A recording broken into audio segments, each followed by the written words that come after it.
Welcome to our channel. Today we how to authenticate your EV charger after factory reset. To authenticate your EV charger after a factory reset, start by plugging the charger into an appropriate power outlet.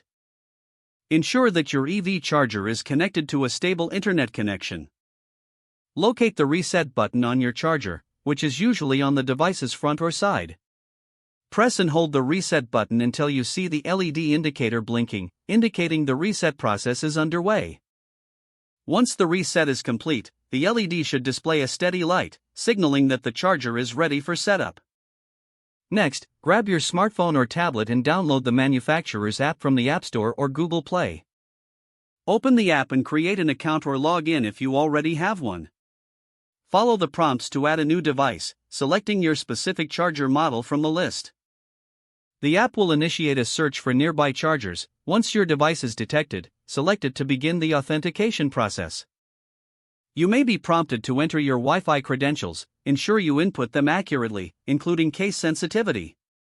If required, accept any terms and conditions presented by the app to proceed.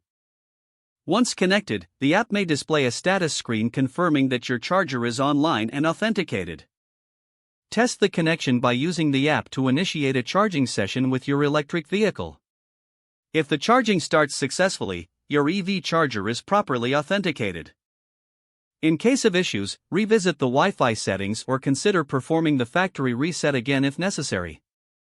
Make sure to consult the user manual for troubleshooting tips specific to your charger model if you still experience problems.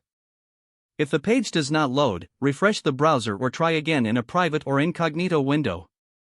Make sure you are using the correct email address, then retype it carefully to avoid small typos.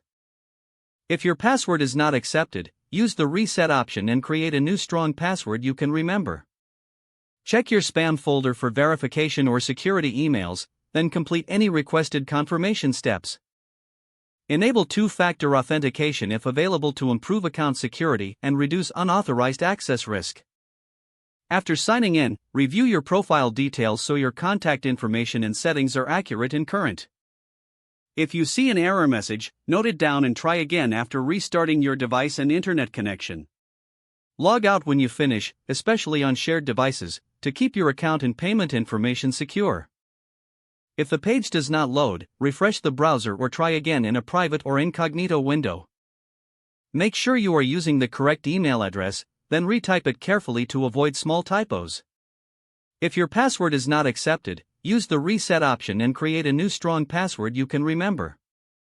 Check your spam folder for verification or security emails, then complete any requested confirmation steps.